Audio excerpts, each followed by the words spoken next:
Another beautiful morning to talk sports right here on Dominion Television, your channel of choice. We are looking forward to the World Cup. Our teams already picking up our sport for the round of 32. We have more updates from the local front. With all transfer buzzing right there. Some teams, some players are making the moves when it comes to the MPFL. Also, we'll be giving you more updates about the result and fixtures to look forward to in the FIFA World Cup. We have updates from the world of Formula One and more updates from the world of basketball. I am Paul Abe Toluwanimi, and I'm not alone in the studio this wonderful very morning. I have Jessica joining me to talk sports right here on the go, and also Sanuruddin Alimi seated right here with me to talk sport right here on the go. Sanuruddin, good morning to you.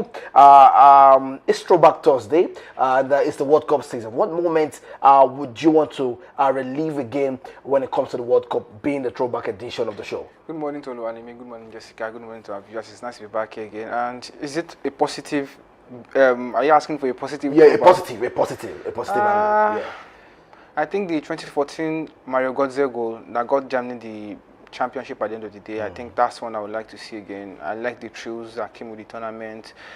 And in the final, they broke the Argentinian heart, which is something I always like to see. Because of what they do to the Nigerian contingent anytime we face them. And most times we actually face them at the World Cup when we qualify to the World Cup. So that's, I think, for me, it's one memory I would like to rejig. And it's just interesting times. I hope new history is going to be written this time around at the World Cup. All right. Let me ask Jessica quickly. At top of the morning to you, what moment would you love to, get back when it comes to the World Cup being the throwback edition of the show? Good morning to Luwani. Good morning to you, the viewers. For me, one thing I want to see is the Nigeria squad playing against the Spain team, beating them. I want to see more of it in this World Cup, to see one of African teams beating a top European team. So I think that if that can come to play during this World Cup, I think that would be a great excitement for the African continent as a whole. Okay. If you ask me, I just remember the jersey, Sanuruddin is wearing. That's Italy and France. I remember that head boot from Zinedine Zidane on the chest. That's cheating. I just remember that. You did allow me pick. You did allow me pick on the side I want. It's all of that moment, and I'm wondering what went wrong on the head of Zinedine Zidane. Well, we got the report that he made some abusive comments, emotions run high when it and all comes of that. That time of the game, and that was what contributed to Zidane's decision or his outburst to the player. And at the end of the day, he got the red card, and we are past that. And I think that cost France the final identity and cost him the Ballon d'Or. So a lot of things have happened at the World Cup. It's just nice having great memories, and the World Cup keeps on giving us stories and stories. And this time around, we've had records broken, records being set. Plenty things to expect from this World Cup. First round of matches done for some groups. Second, some teams are going to complete theirs today and early hours of tomorrow. So it's nice to be here again, and let's do this one more time. All right, let's move straight into action. Let's talk about the local stories quickly, and that's coming through from the camp of Ranchers Bees. Yesterday, they are making balls about signing quality players to the ranks, and right now they've been able to pick up, Usman Abdullah, the head coach, has now become that for Ranchers Bees. The newly promoted side have landed Usman Abdullah as the new head coach on a 2-year contract. The former Remo Stars tactician brings top-flight experience, structure, and a reputation for building tough teams. Let's just look at some of the record that Usman Abdullah has been able to set when it comes to the big stage in the MPFA. He's not a small tactician, and when you look at it on the record right here, fantastic one for them. You look at where he has been, Castina, Remo Stars, Canopilas, Wiki Tourist, and Eyimba right now. It is Ranchers Bees. Sanuruddin, let me start off with you. Looking at the record, do you think this man is set, to give something more dynamic to the newcomers, Ranchers Bees? This is a very good one for Ranchers Bees, and getting a veteran like him who has toured the country around in number of MPFL clubs, being with 5 clubs, this is going to be his 6th tourney with an MPFL side. So it's exciting to see. And for Ranchers Bees, yes, they've gotten past the first hurdle of getting back into the top flight. Now you need a coach who is vast. And in the MPFL, we know how that contributes to the performance of your players. We saw what Gbengo the Oracle did with Plateau United last season. We saw what Finidi George is doing with Rivers United. This is a part of the wealth of experience they've garnered over the years in the MPFL, and it's a very difficult terrain for a newcomer to move about on. So for them, getting their man now is a very good one for them. Now remains to get a squad that's going to help him execute the plans and wealth of experience he has to transform the club from an NNL side into an MPFL side and a team that will compete on the log of the table next season. So a good one for both sides. They have their man now. The job has begun. Give him the tools and let's see what he does with the side at the end of the day. All right, just can we talk about give him the tools? You look at you know, the signings Ranchers Bees have been making, quality signings, players who have played in the MPFL and they're bringing them you know, into their own ranks. And you look at you know, Abdullah, for the record, he has won one of the major honors he has in his cabinet is the MPFL champion that he won with Enyimba FC. The wealth of experience, how do you think will translate into you know, Ranchers Bees season in the MPFL? Like you said he's an experienced coach. So if they are making a signing, they need an experienced coach to guide the players they are signing in. Because if you look at his pedigree, you said Enyimba, he has had a taste of continental football. So it's something I could see that can add to the caliber of Rangers Bees. And also for Katsina United, he has brought them back from the MPFL season before. So it's something I feel like the Rangers Bees have saw in the expectation they have on ground. It's not about surviving the MPFL for this season. It's about playing a stability in a stability way that can form a kind of like a morale that they will just have to give out to the fans watching them. So it's something that I could see them, you know, edging through. Finals of the Confederations Cup later this weekend, but that's another story. But Sporting Lagos, everybody's recruiting, and that's the way you want to go. You need experience, and you need players that have played at the quality or at the level of the MPFL before to bolster the strength of your squad and give you the chance to compete against other teams in the MPFL. So good one for Sporting Lagos. They've gotten their man as well. Now they have to utilize him the best way possible and integrate him to the squad as early as possible. So it's going to help the preparations and performance of the team next season. So good one for both sides. But we didn't see the transfer package and all for this player. Let's hope that comes to the foray later on, but it's a good one for both sides, and let's see what happens between them and the partnership between all right. According to report, the player, just like I said, fantastic. Just like you have said, it's just a 2-year deal for you know, Valentine, and it's from Abia Warriors. Position, attacking and midfielder. What do you think it would bring to a side like Sporting Lagos? Yes, in the MPFL, we've complained about lack of attacking options and lack of output from our outfield players or players who play in the attacking positions for clubs. Imagine the highest goal scorer last season getting just 14 goals. That's to show you how difficult it is to score in the MPFL. Not even a striker. Not even a striker. He's a midfielder. Yeah. He has penalties and also to help that. But at the end of the day, you need to be able to bolster your attack as much as possible. Sporting Lagos have realized that the NNL is a different game from the MPFL. You need players that can create chances for you, open up spaces for other attackers and help the team in general. So adding an attacker to your side, definitely you're making a statement of intent. We want to score more goals. Goals win you games.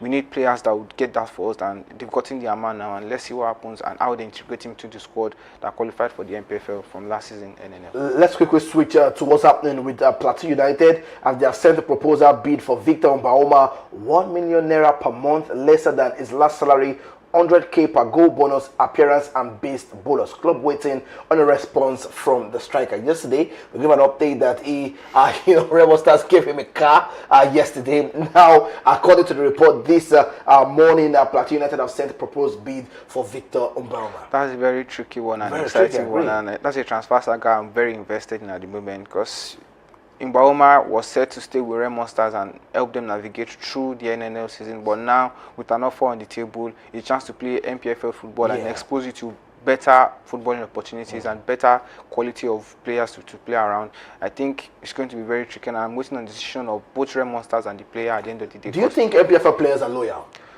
Nobody is loyal when it comes to transactions and all. This is your career, this is your business. If you get an injury or it doesn't fit into the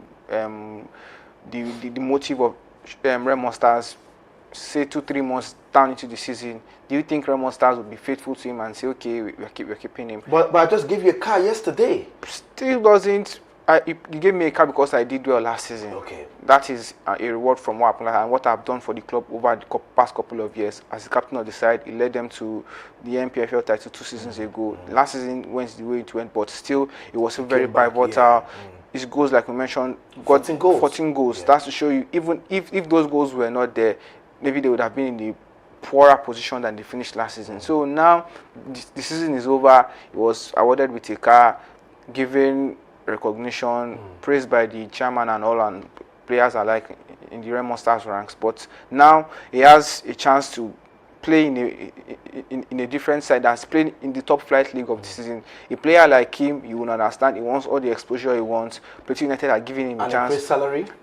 A decreased salary, but there are other incentives attached to it. That is... No, I mean an increased salary. An increased salary. Because it's more than what is collecting at Remo Stars. So that's to show you, is he going to be loyal to the club or loyal to his own finances? And most times we know how that ends. Definitely. He goes for the finances because football is a limited time sport, and if you get the chance to get a bump in pay, I think most times players go for it. But this is a transfer saga that I'm very much interested in, and it's just exciting. A club like Plateau United coming out of the blue to challenge Remo Stars because they are not in the NPFL.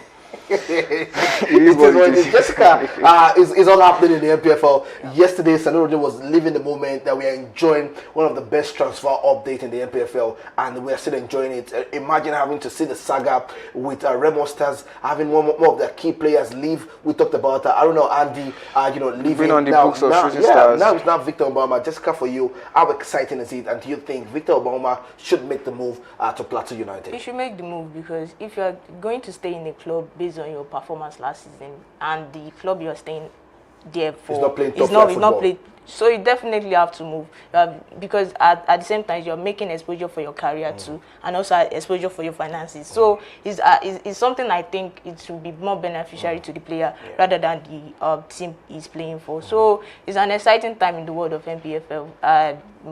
Players moving right and left, transfers being sent between teams. So I think because I saw in the news the NSC were making an improved bid for players' salaries and all of that. So it's something I feel the players will gain more and benefit more. So I think he should just go for his own heart and his own finances at the same time. Okay, definitely. Let's see how far. We'll be bringing more update in the world of transfer. Just like Jessica said, the NSC has confirmed that the NPFL clubs finishing further down the table would also receive financial reward based on their final position, ensuring that every team benefits from the enhanced revenue structure. The amount to be received by teams from 4th to 28th was, however, not revealed. Also, we got the update that they want to also review the NWFL structure. All right, there's several. The board has been social media. Where is the £1 billion coming from? I asked the question yesterday, and the NSC and the NFF and MPFL, or all the bodies that are in charge of football, who's putting the offer on the table? So that's where's it coming from? That's the question I asked yesterday as well. Yes, the money is now in front of everybody. 1.8 billion. It's okay for you to make both claims. I'd say, it's very okay. But who are the sponsors? What are the TV? Have you gained TV rights to showcase? Because that's where the chunk of money is in sports. Who is going to be airing these football matches that you are going to be playing next season? What are the rules and regulations that are going to be improved? Player welfare. What health insurance are you getting for your referees? How are you incorporating technology into your football to make it better? How are you getting the laws from IFAB, the new rules and all, getting it incorporated into the league?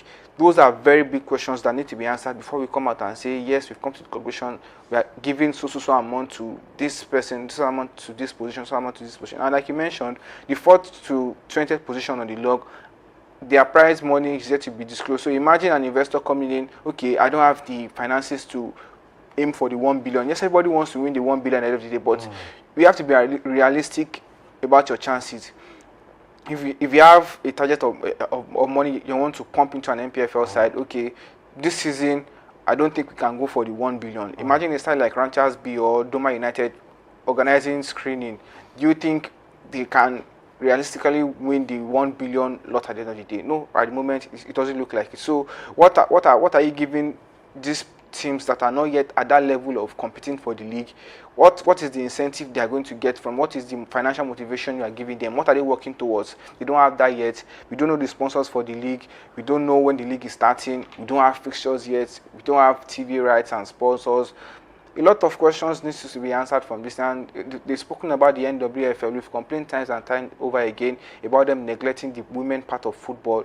Now they made it a requirement for teams to get female football teams so they'll be able to qualify when they get the continental ticket. Yes, that's very nice, but what are you doing for the success and the progress of the NWFL as well? That is a very big one. The NWFL just concluded their Super 6 last month. The Confederation Cup for the women is going on, and there is little or no coverage about it.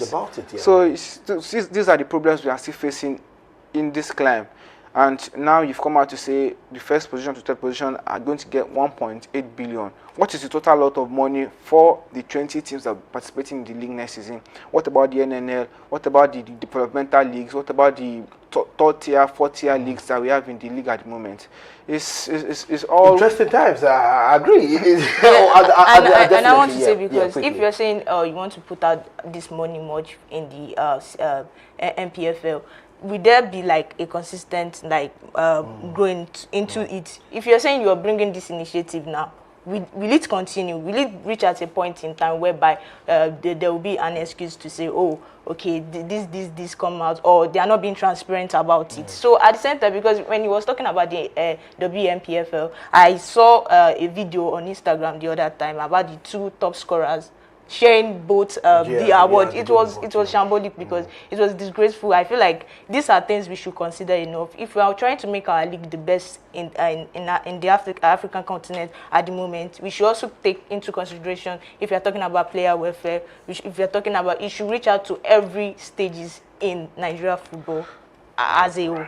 And just like UCB, there were pitches last season that were banned from hosting football games. What has the NPFL and NSC and NWFL, what are they looking to prevent those type of pitches to be utilized for games in this coming season? Because we can't go back to the problems we had last year. Yes, you've increased the money, but what are the other welfare packages that's going to improve the face of the league for us? So plenty of questions needs to be answered by the governing body. We hope they give us answers between now and August, when most likely the league will start, and let's wait for them to clarify on the questions we've asked them. All right, it's going to be interesting times right there when it comes to the NPFL, as we have more updates still coming through. The only way you can enjoy all of this is to stay connected to Dominion Television. Make sure you subscribe, make sure you like, make sure you share, and make sure you follow. Tell a friend to be part of it, because we're giving you exclusive story when it comes to the world of sport. Let's move away from that and let's talk about the ex-captain of the Super Eagles, William Troost Ekong, made a bold statement as he reveals the mistake caused by Stanley Nwabali and his sports in the Super Eagles. And I quote, so no, Roger and Jessica, obviously I can't speak for Stanley based on how things have unfolded. Now, maybe it would have been better decision to remain with a cheaper United. I think probably the situation has not been favorable for him, because I think the time he terminated his contract with the club was outside the transfer window, which made it very difficult for him to find a new club. So it's been tough. I've spoken to Stanley a whole lot of times. I know he's been training, keeping fit. Hopefully there's going to be a good opportunity that comes his way in the summer. So this has happened, and it looks like it's affecting the sport of Stanley Nwabali. What mistake do you think he actually made? Are you going to say, whatever it is, William Troost Ekong has said, it's the right, statement? And how do you think, Stanley Nwabali can correct this error? And do you think he can still fit into the Super Eagles goalkeeping position? If he goes back to his best, that brought him to the side the first time, he's going to get his spot back. But right now, it doesn't look like that. And to answer your question, the problem, the mistake he made was terminating his contract without having a contingency plan.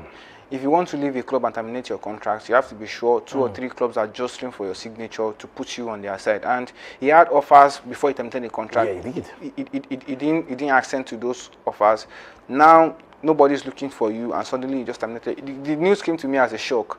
If the team had qualified for the World Cup, would you what was his opinion? What way did he think was going to convince Eric Chell and the technical crew to bring him to the side? If you've not played competitive football in about 3-4 months, that's not what you want from a top goalkeeper and the number one goalkeeper. I'm playing for a team like Super Nigeria. So you have to be active, you have to be present, even if you're not the starter for your team. You still have to appear in some games, maybe in cup games, and show what you can use. You still have to be active, but you won't blame the coach for not calling him up at the moment. He's currently with no club.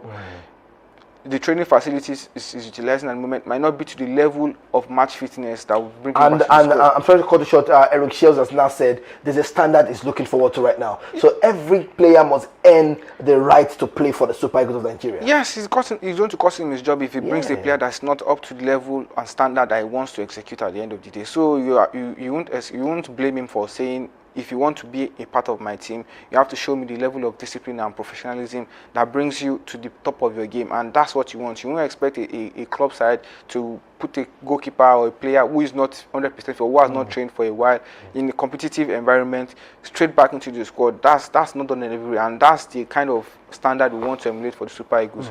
Good one, we are going in that direction. And for Nwabali, I think he needs advisors and his agents need to go up about preaching to several clubs. There are several clubs on the continent. So maybe we should come back to the MPFL? Yes, if that's going to give him a standing and put him in the face of people again and get him a club, that's not bad. We've seen players go to foreign leagues, and when they don't gain their grounds, they come back to the MPFL, get 1 or 2, 3 months, move with them, and they shine out. And they shine out and move back again. We have several players.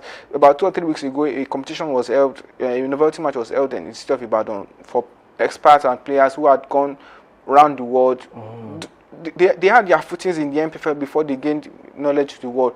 Inyama was picked from the MPFL. We have had several goalkeepers from the national team from the MPFL. Those are people who made their names in the MPFL. So it's not a cause. Ahmed Musa currently plays his trade with the Kano Pillars in the MPFL. So it's not a cause coming back home to try and get yourself in front of people. You don't know what might happen. Scouts can be in the stadium someday, or your agents can have clips of saves from you. But you just need to be active. You need to be present. You need to be in the faces of people to be able to get that next move that you so desire. And for him, next time, I think he's not going to make the mistake of terminating a contract without having a contingency plan to back up his claim and all. All right, let's move away from that. Let's talk about the World Cup season very much upon us. Major teams have made qualification to the round of 32. And Jessica, how surprised were you that South Africa were able to pick that ticket against South Korea yesterday? I was very surprised because I expected the game to be like in the favor of South Korea. But South Africa picking that win, I think they have been able to learn from their mistake from their first match.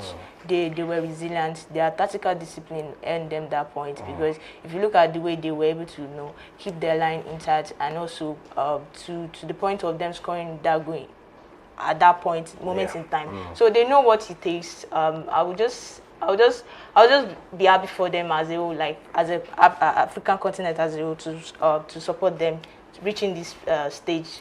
16 years. It has been 16 years now since they have reaching to the knockout stages. So I think this is a big moment for them, for their country, for the squad, and in general as a whole. It just is an amazing time for them to be able to pick out this win and to be able to progress from these results.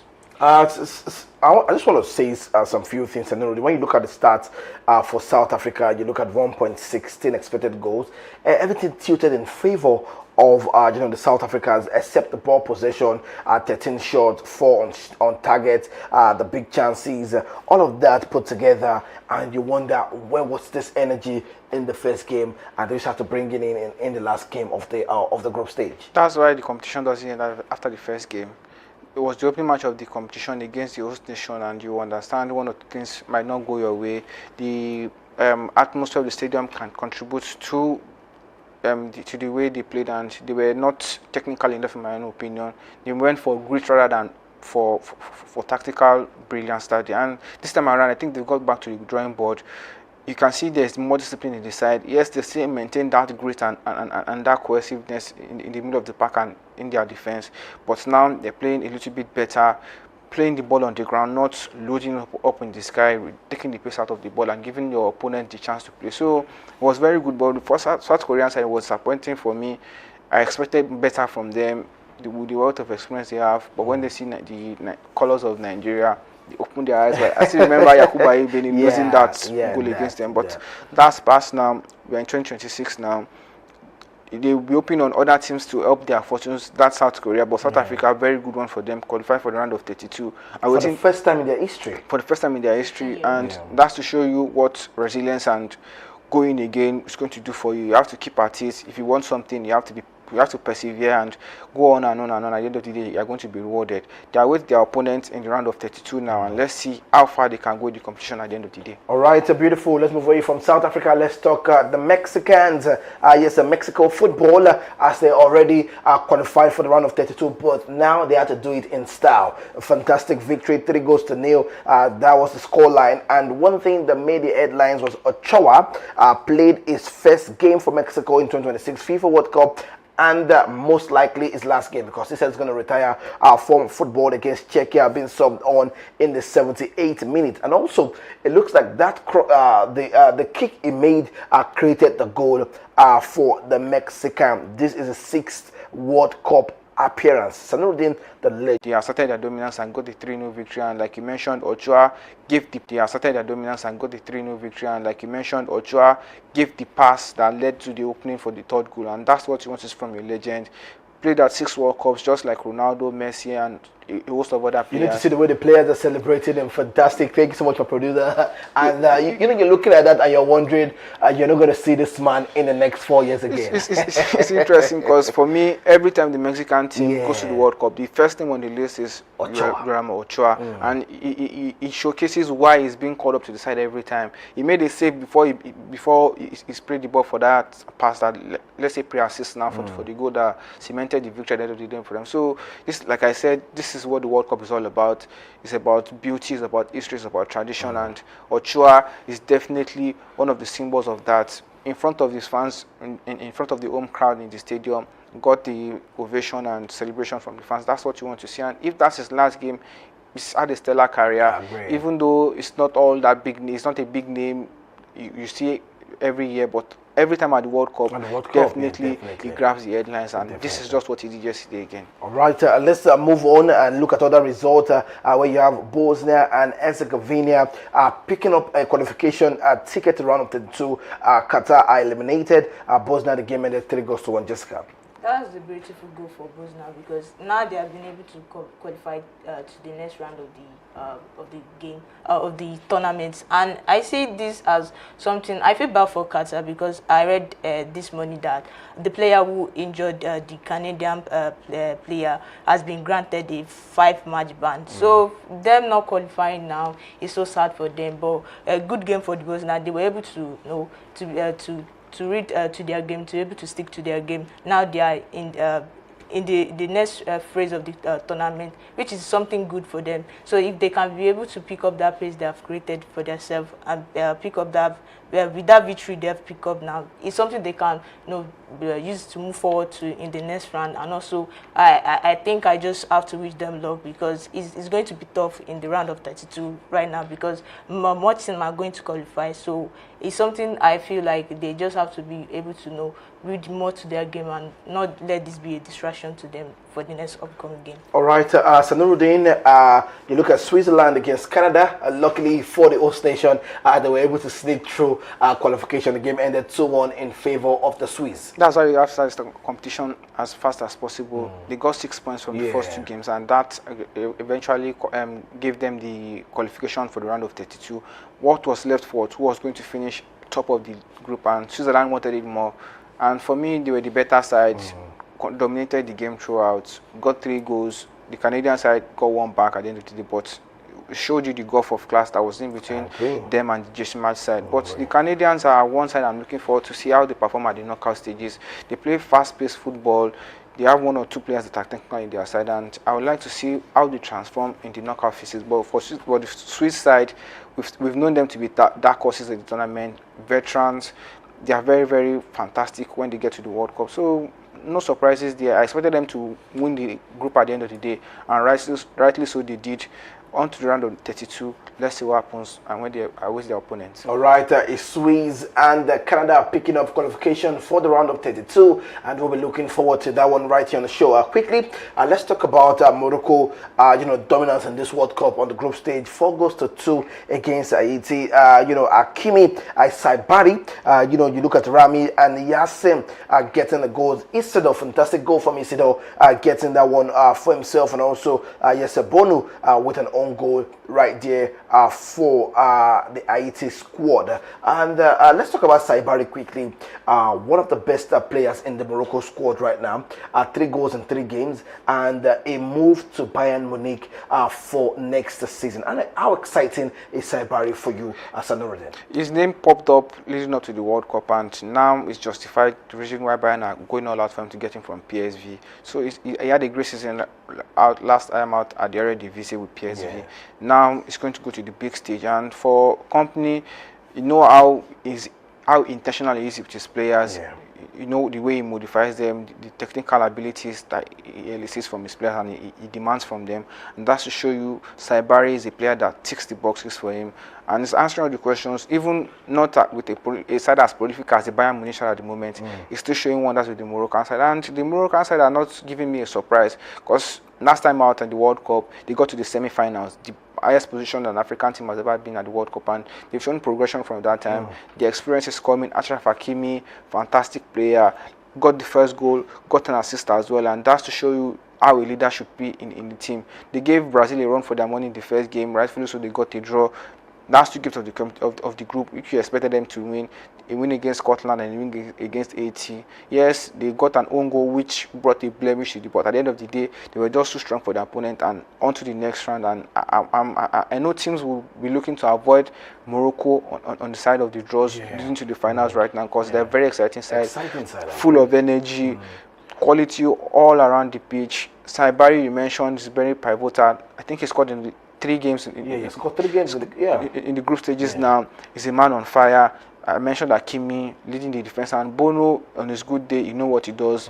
Even if he goes to penalties. Wadi, the young midfielder, he caught my eye definitely from the first game against Brazil, and he's continued in stellar performance. And I'm wondering where this guy has been all my life, watching football. So it's exciting. This is what definitely. The young star. You might not have seen him at that time. The World Cup announces loads of players to the world stage, and with everybody looking at you, it's playing under the pressure. And I would like to see how they perform in the latter stages of the competition. For me, from the African contingent, the Moroccan side, the Senegalese side were my top contenders to do well at the competition. And one is making you smile. One is making me smile, and even though I'm not a fan of their football and the antics they play on the local scene on the continent, but when it comes to the World Cup, I think they're one of the favorites to do Africa proud, and let's see what happens between now and the end of the competition. All right, beautiful. Let's see how far Morocco can go in the competition. The Atlas Lion. Let's now move straight to Neymar Jr. After 981 days, he is back on the football pitch, playing for the Seleção. I'm talking Brazil. Yesterday, Neymar came on. Matheus Cunha, the skateboard, celebration man, getting a goal in that game. Vinicius Junior with the brace. Brazil ended that one 3-0 against Scotland. How exciting is it to see Neymar Junior back on the pitch? Vinicius Junior was the brace. Matheus Cunha is on the run, right there in the squad for Brazil, and it's all talks between Ancelotti and Hendrick. What's happening? And about its victory for the Brazil side. Jessica, fantastic. All of this are put together. How far can Brazil go in the World Cup? I think the news of Neymar joining the team is not something to be excited for, because we can see the Brazilian side are already picking up that pace, winning their games. So for the news of Neymar, it's an occasion to just grace the field for them, and it's something to be happy for at the same time, because like you mentioned, it has been long since he has played. So for me, the Brazilian side have been fantastic. They had an interesting run, winning 3 goals against Scotland, because I thought the game would be like a tough test for them, but they came out with ease with that one. And I think this will just be a time for them to to look forward to their next match, which they will play at the round of 32. And also, it's just something I feel like Carlos Ancelotti will have to do, just be able to rest up players that have played in this game against the next team they will be playing when in their group stage. So it's an interesting one for the Brazilian side, and also for Neymar. I think the next game they will be playing, he should just get a minute or two, so as to keep fit for the next round when progressing. All right, Sanuddin, Neymar, Vinicius Junior, Matheus Cunha, Brazil, round of 32. Brazil are known to be history makers. Currently, they are the one with the most World Cups, 5 times. Yeah. No team has done that, and with the selection of players that have represented the colours of Brazil, Neymar definitely stands out as one of them. He had a great run with the team before he's called up back to the team, and you understand why the fan buzz and celebration was in and around him leading up to the World Cup. He's back with the side now, got a minute, rightfully so, against Scotland. And for Vinicius Junior, he's been the star of the show for them, scored in the 3 group stage games for them, has 4 goals to the tournament and about 2 or 3 assists. And Matheus Cunha has justified the reason why he's been put into this one to replace Igor Thiago. Leading up to the tournament, Igor Thiago, there were question marks about him. He doesn't score when the camera is on him, and now he's proven those naysayers right, at least at the moment. He's not the man for the big stages. It's just a part of the squad, and Matheus Cunha is playing that position well. And for Vinicius Junior, they're enjoying his services perfectly at the moment. This is what you want from your star man, your star boy. You want him to run around defense. You want him to score goals. You want him to decide games for you, take the game by the scruff of the neck, and that's what he's just done for Brazil all tournament long. So they'll be looking forward to him as one of their standard players going forward. And for Neymar back, it's shared responsibility for the side now. He's going to take the weight off 1 or 2 players from the squad. When he's on the pitch or if he's at the touchline, the opponent know they have something, they have to be on their toes and stand up all game long if he's either on the pitch or by the touchline, gearing up the players. So it's exciting for Carlos Ancelotti, and for Hendrick, it's just sad that he's coming to the squad at this moment with this man in charge, and he's going to get his run later on. Maybe not at this tournament, but still going to get. Or maybe not under Ancelotti. Maybe not under Ancelotti. Because he gives so much praise to Ancelotti after all of this. And right now, we'll see more comments from Hendrick saying, he's a father to me. You have to. You can't go against status quo. Yeah, even if you don't get to play at this tournament under Ancelotti, you can still say bad things about him, because it's going to affect your image to other coaches who come to, and not just for the national team alone, your club side coaches don't disrespect themselves. Ancelotti is a top guy, and if he's not putting you on the pitch, definitely there's something behind that. And I'm sure maybe when Hendrick retires, he has so much to say. Maybe when he retires, but right now he just has to be calm. He's going to get his chance. He's not the only player who is not getting a starting bat or getting minutes in the squad right now, and there will definitely be chances for him. It's a tournament football. Injuries will still come. Fatigue will set in, and there will still be a chance for everybody to play a part in this tournament. So for him, he just has to take his time. It's a learning curve for him.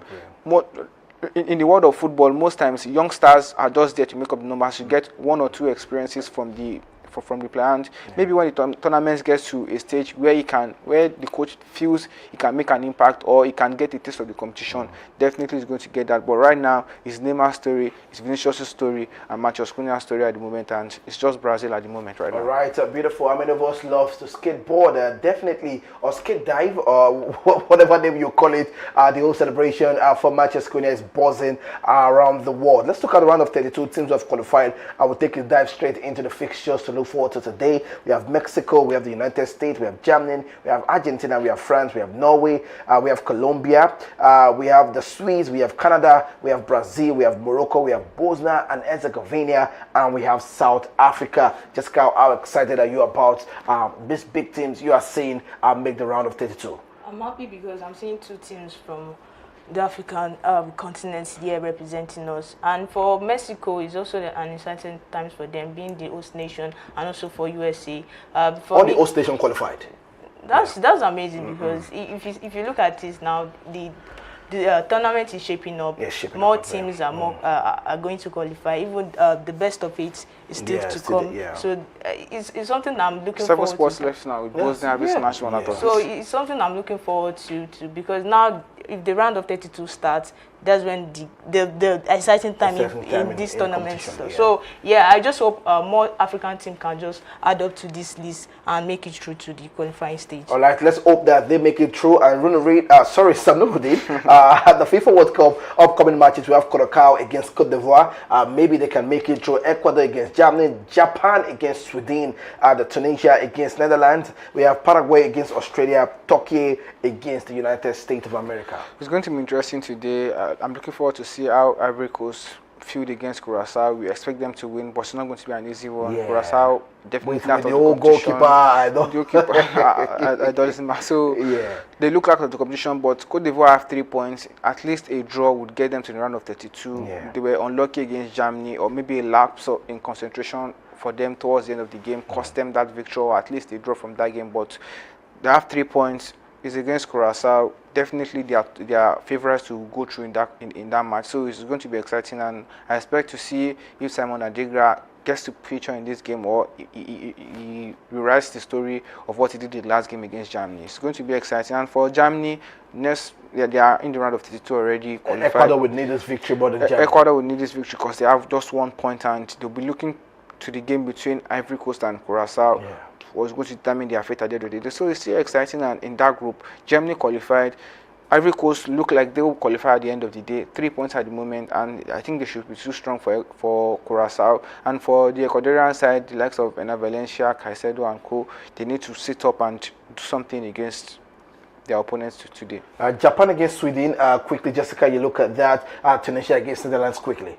Japan against Sweden, I expect Japan to just sweep out Sweden out of the competition because they for their first match against Netherlands, I feel that was a tough match for them, and they came out so strong to draw that game. So yeah, I'm expecting Japan to head through in this feature. And for Netherlands against Tunisia, Tunisia are out of the competition already. So Netherlands, this is just the time for them to restart players, put in players that have not gotten enough game time. So yeah, it's an interesting one for Paraguay and Australia. That one is tough because I'm seeing Paraguay, they were able to win their last match even against in the likes of 10 man. So it's an interesting one for them. They will have to fight more hard and stick to their plans to qualify for this next round.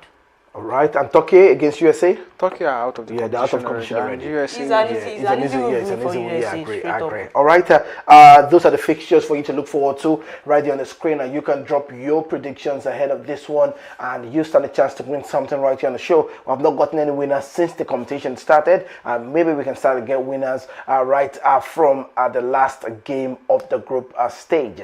All right, let's move away from that. Sanuddin will be giving us updates in the world of Formula 1 and the world of basketball, because we're having the NBA draft, and we have names from Nigeria making that draft. So Nuruddin, over to you. Yes, it's Formula 1 weekend again, and it's also exciting. Final practices tomorrow, the race is on Saturday, and it's the Australian Grand Prix, and what precedes the Silverstone in Great Britain. Lewis Hamilton continued in stellar fashion this season, one of the 2 drivers this season to have gotten a point in all the Grand Prix. This is round 8. Round 9 is at Silverstone. We know what is done at Great Britain and Silverstone over the past couple of years, and with the run of form is with the Ferrari at the moment, it's just exciting to see what's going to happen between now and then. But tomorrow the focus shifts to Australia. It's going to be interesting, and not the best of races for the Ferrari side because of the corners and all and bends that surround the track, but we're going to see how interesting it is. And for the Mercedes, it's troubling times for them right now because the FIA is looking to put a ban on their diffusers for the upcoming races. We don't know if it's going to be an immediate ban or it's going to be a systemic one. So we are looking forward to the stories that's developing from that. Dr. Wolf is dragging his head right now.